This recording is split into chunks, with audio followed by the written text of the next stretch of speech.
everybody, welcome back to the Soulflower Show with Deborah Prinzing.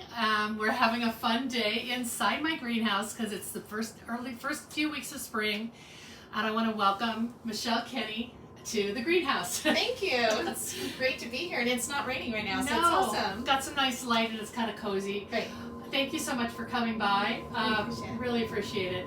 Michelle has been a Soulflowers member. She's a retail florist in Portland, but her news is that she's the founder and executive director of the new Pacific Northwest Florist Association, based in Portland but encompassing Oregon and Washington. Pacific Northwest. So yeah, but we're based in Portland. Yes. Okay. So.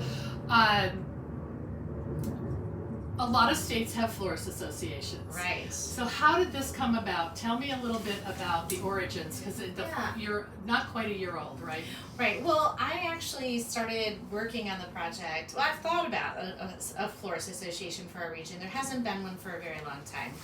And I really truly believe that floral work, as wonderful it is, it can be very isolating too. Yeah. You know, you can be alone making flowers and even in a retail shop, right? Even in a retail shop, it is very isolating, and we hear that a lot from a lot of different florists too, as we've begun this process. And so there's been a need for sure, and especially coming off of COVID too, a need to connect. And there's no better way than to connect to your peers, people that really understand what you do and walk the walk that you walk.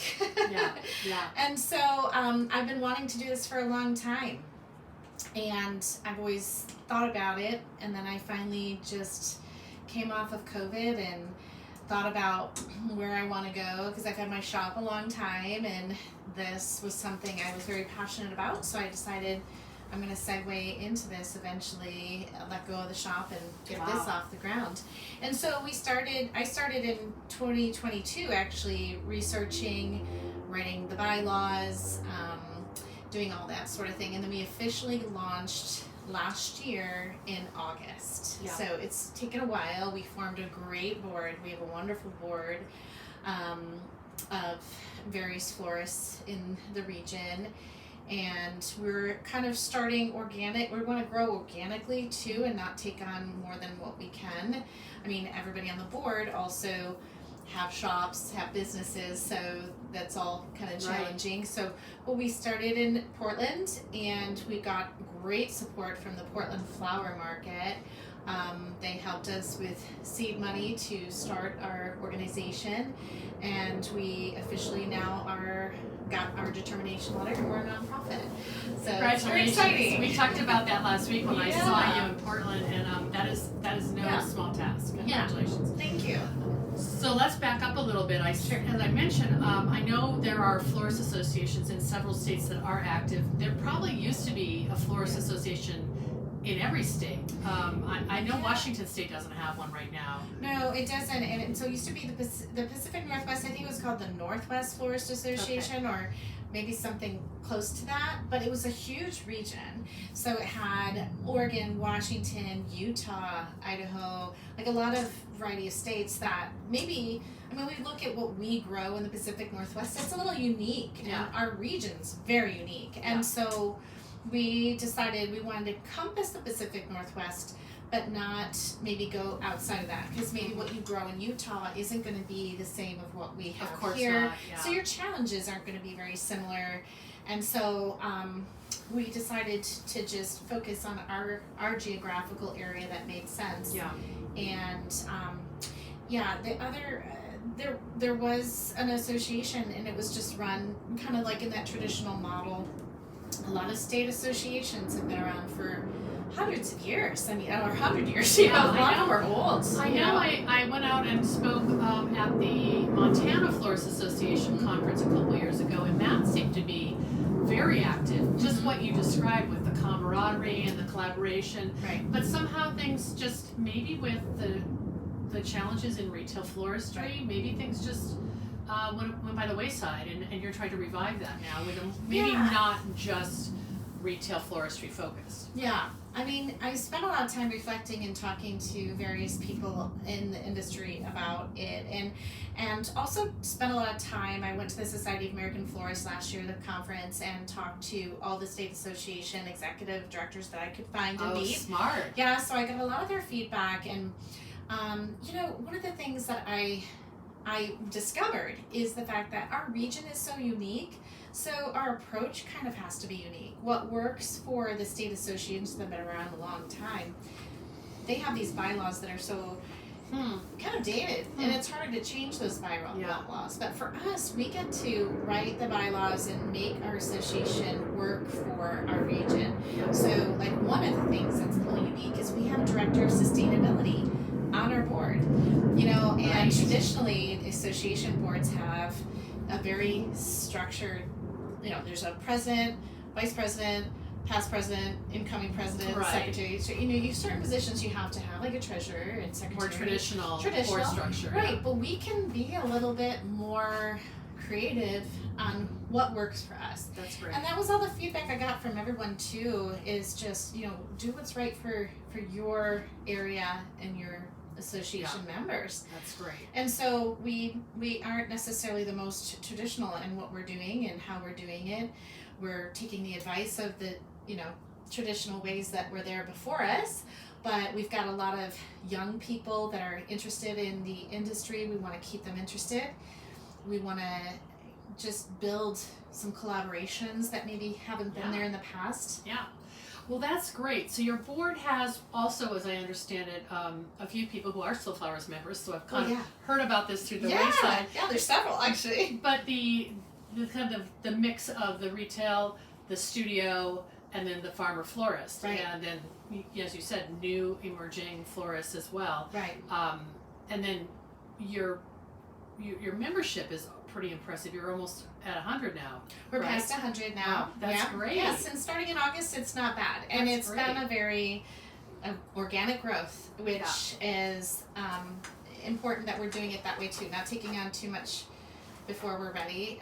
We started out just by trying to get some meetups and gatherings, and then we're starting to really build momentum now. We did a florist flea market, which was fantastic. It really encouraged recycling, and you know, somebody else's garbage is trash is somebody else's treasure, right? I love that idea. I saw that you were doing that, and can you just talk a little bit about how you structured that? Because I think everybody can copy this idea for their own area. We got asked to do it monthly, and I don't think we can. It was a lot of work, but we do have the potential of doing it more frequently. So we did it in January, where it was a little slower time. We got a little hiccup because there was an ice storm, so we had to postpone a little week out, which was good. But we didn't have high expectations. We just kind of said, let's give it a go, because when you're doing something new, everything is the first time, right? So we did the flea market and got everybody to clean out their closets and studios. I had so much stuff that I've been holding on to because I might use it one day. Was it mostly vases? Oh no, there was everything from arches to vases to urns to garden supply. They're all different kind of containers. Right. You know, just a huge selection. We had fabric. There was some really dated material, which was really fun to see. Kind of vintage stuff. Yeah, really vintage, like really old. A lot of stuff that we were trying to figure out, what is this? How do you use this? We all had to Google or try to find who's the oldest florist around that maybe could give us an idea of what this is. So that was kind of cool. It was like this history. We really, like I said, had low expectations as far as how much money we were going to make. All the products were donated to the association, and then we resold them, marked everything super inexpensively, and it was amazing. We had so much stuff that was donated, much more than we thought.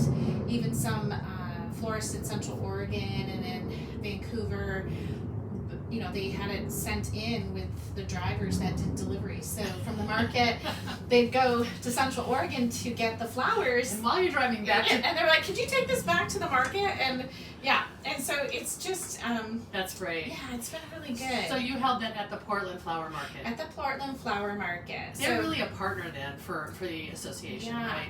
You know, there's at the Portland Flower Market, there's 3 wholesalers, and then there's the Oregon Flower Growers Association. Right.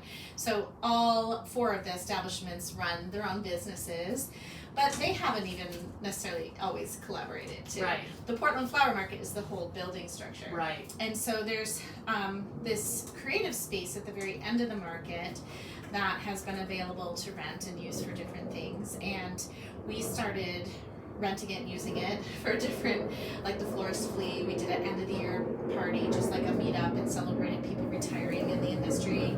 And that was incredible as well. We had a good turnout. And so we're starting to hold workshops in there, and the flea market we have set up in there. That's so great. And it was good to the point that some of the larger items that didn't sell, we decided to hold on to, and we might even start a florist library where you can Check things out. Yeah, you can check out or rent out, you know, certain larger arches and things like that. That's what we hope to do maybe. So the potential's really exciting. Well, I want to back up a little bit and Sure. talk about you said you've had this on your mind for a while, but why do you have, what kind of introduced you to the idea of associations? Was it through your floristry work? Because you also should talk about your retail flower shop. Yeah. Well, so my background, I came from the hotel industry. Okay. And so I worked in event management, I did catering sales, and then when I left the hotel industry, I was in convention sales, and I specialized in association markets. So I worked with a lot of different types of associations, Yeah. and I had a lot of, event planning and event experience and sales experience, and then I had a baby, so I decided why not start a business and become a florist, which is take crazy. a little break and do something easy, right? Yeah, I think I did it with my heart, not my head. Maybe. Yeah. I mean, it's a little hard. When I was on maternity leave, I bought an existing shop that had been there for 2 years. Wow. And so then I've had it now 17 years. And it's called Goose Hollow Flowers. Goose Hollow Flowers. And Right. is that a neighborhood in Portland? Yes, it is. It's over by Providence Park where the soccer stadium is. Yeah. It's close to downtown. Yeah. Great market. Yeah. But knowing that you came from hospitality, it seems completely seamless. Like, of course, Yeah. you dealt with florists when you were in the hotel business and Yes. the event business, right? Yeah, I dabbled in it. I dabbled in floristry, and I took classes when I was younger. I, did friends' weddings, did internal programs that we had at the hotel. I did some floral for our internal meetings and sales meetings and things like that. And I always wanted to do it, and I, just always dreamt about doing it. Yeah.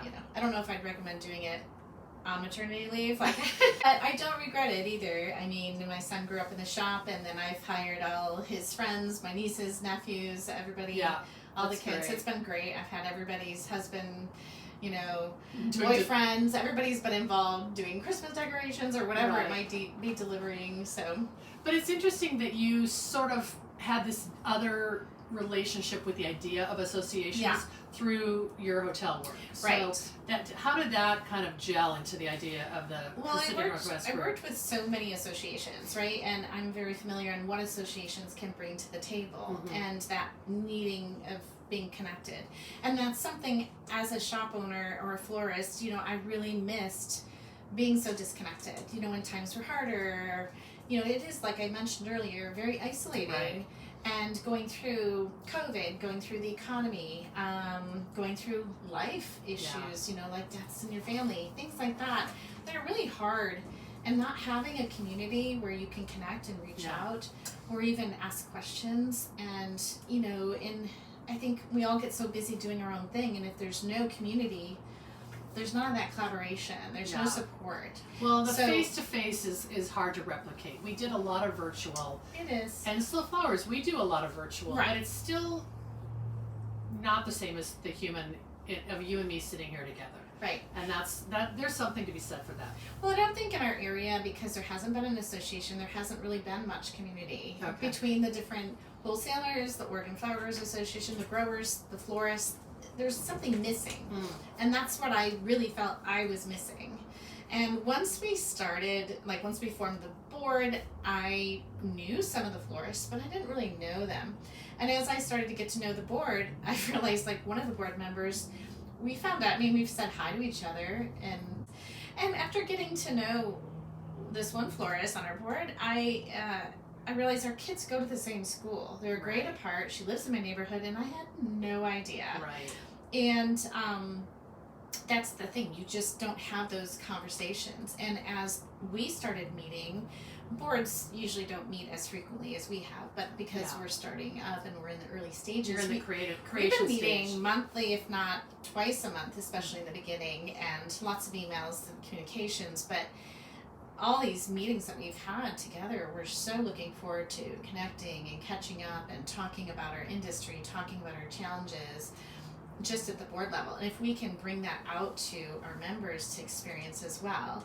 And we've had some opportunities to do some installations. We're looking for opportunities to do more of group projects where we can recruit a team to get creative. I love that. Yeah, and then now we're hosting some workshops and trying to do more meetups and opportunities to have that connection. Well, I want to talk about that. So since your seed money came from Portland Flower Market, you're really starting in Oregon, but you're branching out, of course, having people in Washington get involved as well.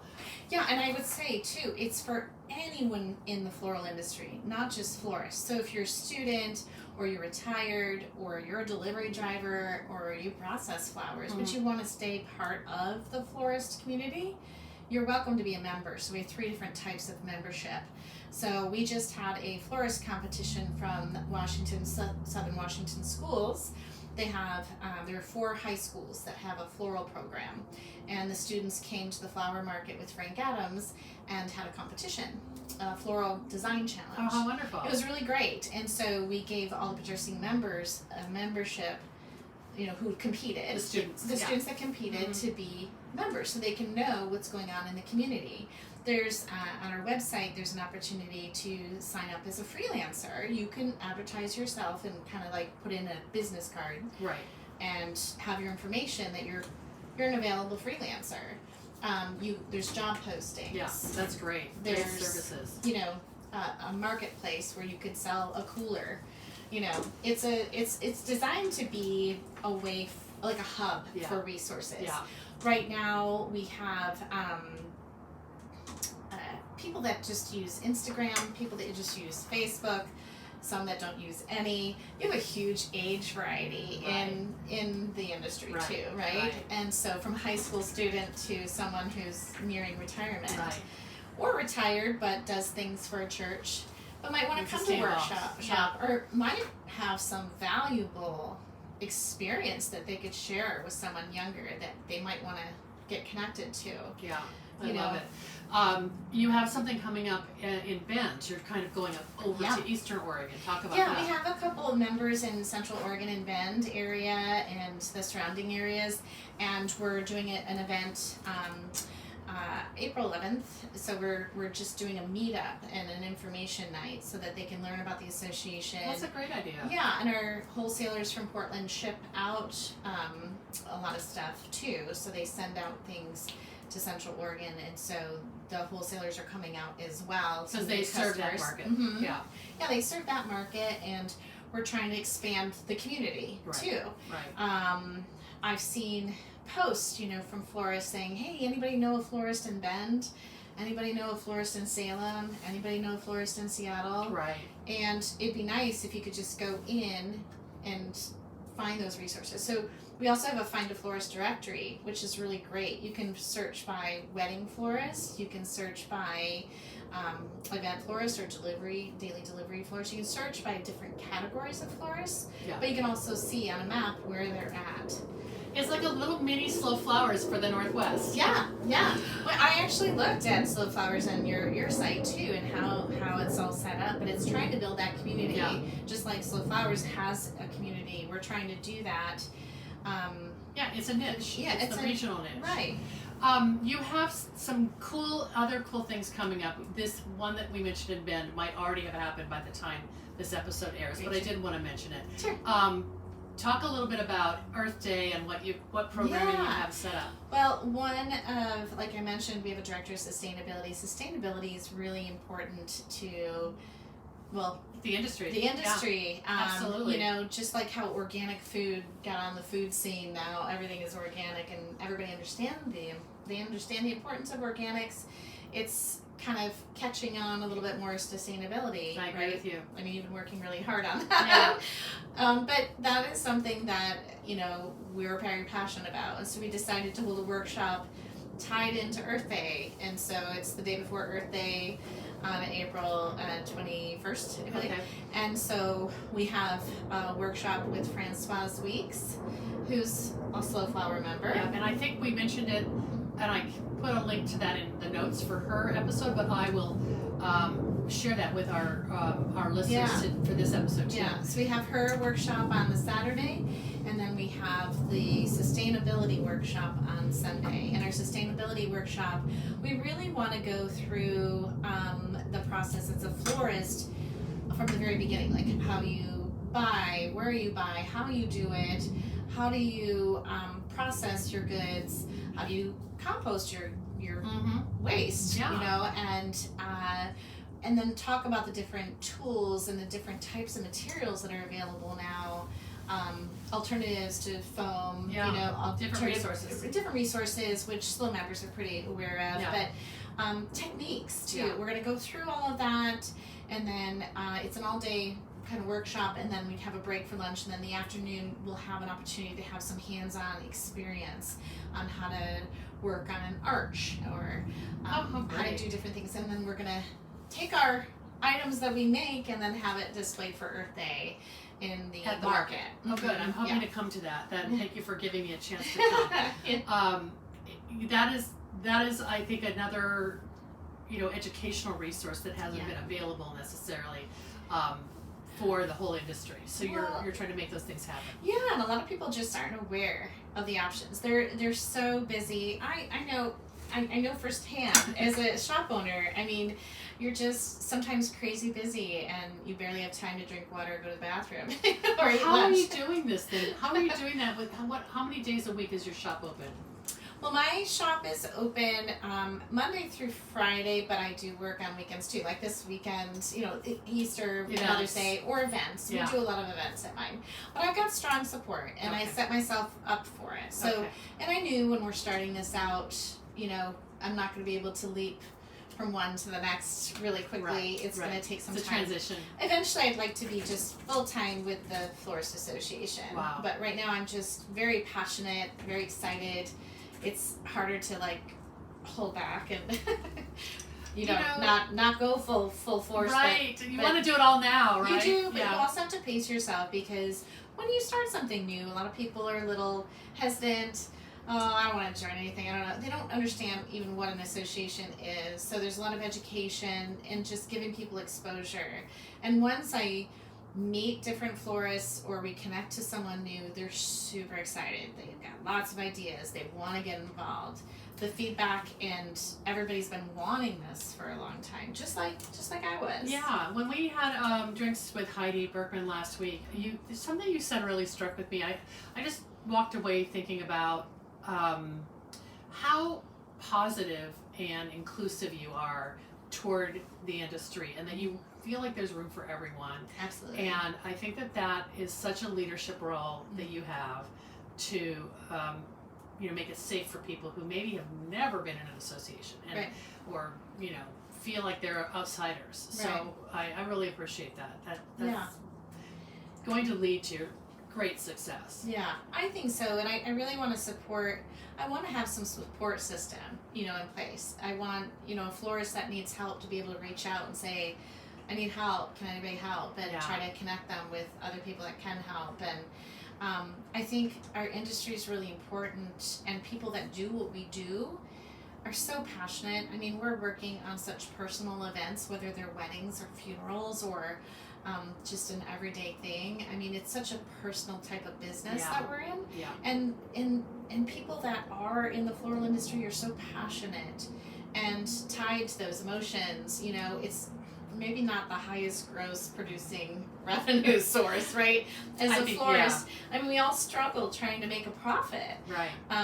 But we do it more for the passion of flowers and more for the artistry of it. Right. I really think. That's what's behind it. So in that, you're dealing with people that are very passionate and emotional about what they do. And so they really have different ways of doing things, and we want to make sure we're not shaming anyone in the ways they run their business.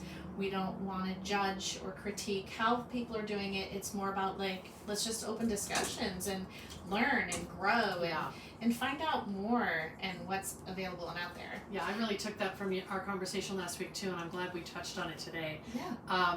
The timing is right for that. So yeah, and just like slow flowers, so many florists aren't aware about what that is. Yeah. And or the Society of American Florists, what is that? What do you mean there's extra education I can pursue if I want to? Yeah.